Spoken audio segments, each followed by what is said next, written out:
অনেক তো হলো মশলাদার খাবার খাওয়া। এবার চলো দেখে নিই হেলদি ঝটপট তৈরি হয়ে যাওয়া একটি আম ডালের রেসিপি। প্রথমেই একটি কাঁচা আমকে ছাড়িয়ে নিয়ে ফালি ফালি করে কেটে নেব।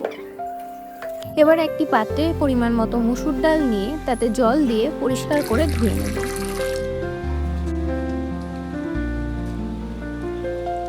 ডাল ধোয়া হয়ে গেলে গ্যাসটা অন করে তাতে কুকার বসিয়ে পরিমাণ মতো জল দিয়ে ধুয়ে রাখা মুসুর ডাল, সাথে কয়েকটা চেরা কাঁচা লঙ্কা, তারপর কেটে রাখা আমের টুকরোগুলো, পরিমাণ মতো নুন হলুদ দিয়ে ঢাকনা দিয়ে 3 থেকে 4টে সিটি দিয়ে নেব।